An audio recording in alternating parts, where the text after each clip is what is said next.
Hey, it's Chris Aiken from the Classic Metal Show.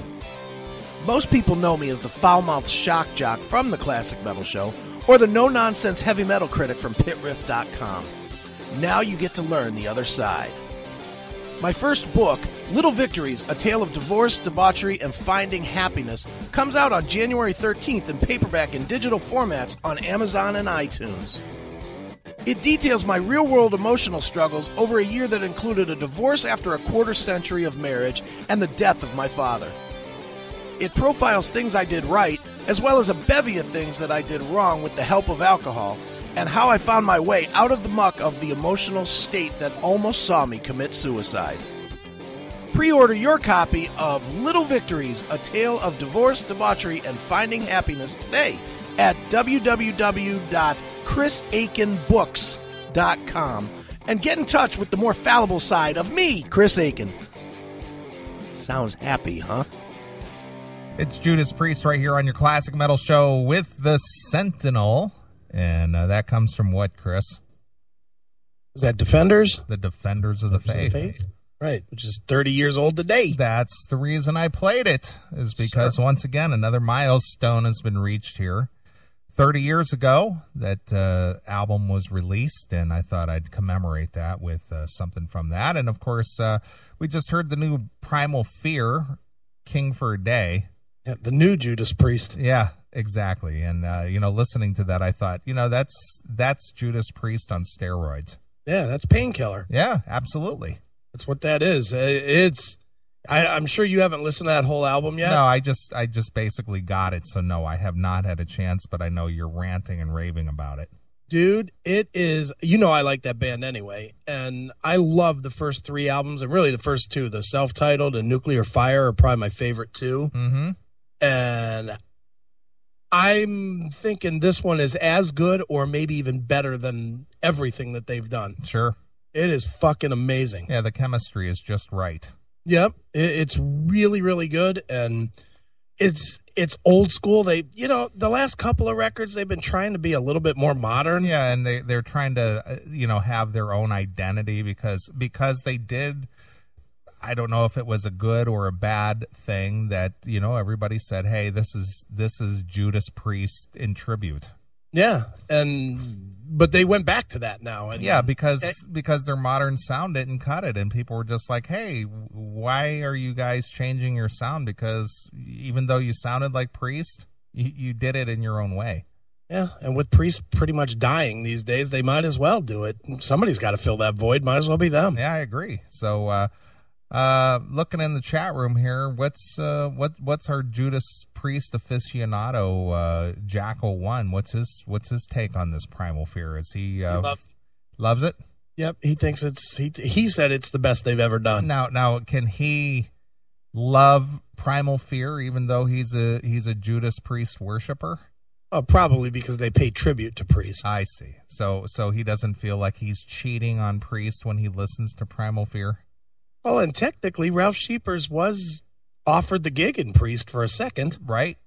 So I guess that makes him okay. Okay, Now, well, as long as there's incestuous ties there, it's all good. Yeah, well, and I'm sure at some point Primal Fear will let us all down and do their own Nostradamus album, right? I am Da Vinci, see my paint. Sure, something fucking shitty like that. Hail and kill, caller, you're on the air. Hail and kill. There's going to be a new Judas Priest record in 2014. It was announced just during the break. So I wouldn't say they're dead yet. Anyway, hail and kill. Heads up. Thanks for that update there. Thanks, Tim. Our man on the scene. It's Tim James, man on the scene, bringing us the news. Well, why not? He's the only one awake out of all of us. For us, it's the middle of the night. For him, it's fucking middle of the afternoon. Yeah, he's over there skipping around in the middle of the afternoon, probably in a warmer climate than us. And by skipping around, you mean just ticking and scooting around. What's the temperature supposed to be around that area on Monday? Oh, it's going to be fucking cold, dude. It's going to be... They're talking negative 11 here. Yeah, that's what they were talking, negative 10 to 15, something like that. Literally, dude, you're going to love this story. This has nothing to do with nothing. But so the last year, because it didn't ever get really cold, You know, I mean, you've been here to the house. I had that little portable air conditioner in my front window. Yeah. Mm-hmm. I never took it out because it was, you know, it never got that cold. Well, I got up this morning and my house was 58. 58. 58 with the heater blasting. Nice. You know, all fucking night, heater blasting at 58. I'm like, oh my God, is my fucking gas bill going to be ridiculous? So literally in the fucking snow, in the freezer that it is out here today, I've got the window yanked out and I'm trying to put in, me and my son, we're trying to put in this fucking 1940s window. You know, and we're trying to put it in, and it's got all these fucking bolt plates and shit that you have to line up, and we couldn't get the goddamn window in.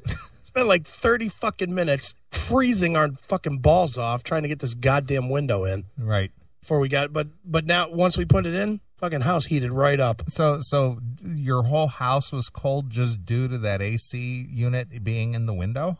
Yeah, because we didn't have anything like sealed up or anything. Oh. We just kind of boarded it up. Sure. You know, around the AC, we just threw some boards and some like insulation type paneling. Yeah. And that was it. So there was just air. Plus, there was air blowing through the AC. Wow. You know, oh man, it was fucking cold. I was like, God damn, 58. Yeah, you'd be swinging meat in your living room. Yeah, no shit. I was ready for a Rocky training session. It's Nice. fucking cold. Oh man. It's good for my fucking sickness, right? Yeah. Waking up is 50 fucking degrees in the house. Sure. It's great. Wow. There was something I was going to ask you though. We were back Knock everything down. being that we were just talking about Judas Priest and albums and stuff. Kind of lost my train of thought here because there was a point I had and now it's gone. Oh well, you'll think of it when it doesn't matter. Damn it. Well, anyway, let's talk a little bit about your book. Okay. I know that you've been doing, promotion for your book and that it comes out on the 13th, but I guess it's available now, right? Yeah, well, here's the deal. The 13th was my target because I wanted it to come out after we had 2 shows where I could talk about it. But so when you do this whole self-publishing deal with Amazon, you can't set a date. You can't say release it on this date. Yeah, they just make it available when it's available. Yeah. You basically say you go through this whole proofing stage where you're proofing it and you're looking through the pages, and once everything's aligned and whatnot, you tell it, okay, it's ready, go. And in the instructions, it tells you that it's going to take 2 to 3 weeks to be available. Okay. So I timed it out, and I timed it out to December 23rd to tell it, okay, it's ready. Okay. So, and my thought is that even if it came out a little early, that would be okay, because then I couldn't order copies myself for the pre-orders that everybody wanted with the personalized stuff on it. Sure. So I thought, all right, well, I'll release it. If it comes out in 2 weeks, that'll give me a week to get the books that have been pre-ordered and get them out, and then get them all out by the 13th. Okay. Sounds good in theory, right? Sure. I released the thing on the 13th or on the 23rd. The fucking ebook is ready 4 hours later. Wow. I get an email saying, hey, it's available now on Kindle. And I was like, what the fuck? But then I was like, okay, well, that's fine. Kindle, whatever. That's good enough. But then I got an email by the next morning that said that the paperback version was ready and online. And I was like, oh, okay. So literally it changed my whole process, and I was scrambling and, doing a bunch of interviews that weren't really supposed to happen until after Christmas. But, I didn't really want to do anything until after Christmas. So I didn't do a whole lot of stuff, but it did come out, and we're doing pretty well. We're, over 200 books.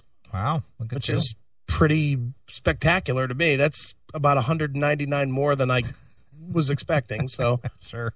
I really kind of only expected the one that I was going to buy. So, I mean, it's been very cool. And, I've been getting a lot of good response, which has been, you've read it. So, it's a lot of personal shit. Sure. Absolutely. and it's definitely not the fuck you show that we do here. No, it's definitely the life of one person and the experiences that they go through. Yeah. So I'd be lying if I said I was not very nervous putting that kind of information out there. But so far, the response that I've gotten, I've gotten a couple of reviews on Amazon, which have both been positive, and they're both people that I don't really know. I mean, I know them through the CMS or whatever, but I don't know, like they don't know me day to day. Sure.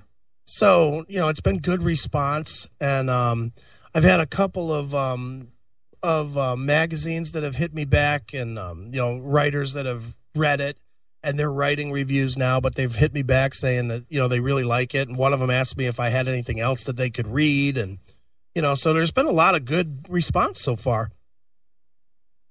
That's all you can ask for, right? That's all I really wanted, Ben, was good or bad, I don't care. I mean, from doing this show, I've learned that you don't put too much stock into when they say you're great, and you don't put any stock into when they say you suck. You just do your thing and you hope people dig it. And it's been very good so far, though, man. I'm stunned, amazed, and thankful beyond belief. And I know it's mostly CMS fans, so I'll thank directly to the CMS fans, man. 200 some books sold. Right. That's fucking, for something that wasn't really publicized a whole lot. That's pretty amazing. Sure.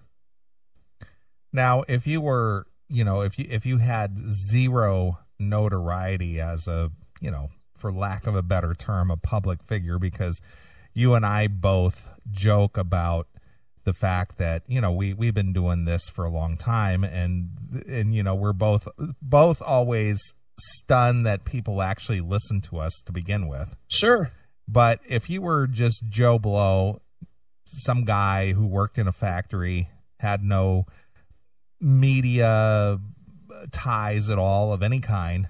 Okay. Do you think your book would have gotten the pre-sales reviews that it's gotten, but because of your identity as a show host, celebrity, whatever kind of a, whatever you want to refer to yourself as, do you think that's definitely helped? Oh, that's definitely the reason I've sold any, I think. Yeah. I mean, why else would anybody buy it? Right. That's my point. I don't know. I mean, and that being said, we all have books where we didn't know shit about the author and we just bought it and read it, and we either like it or we don't. But I'm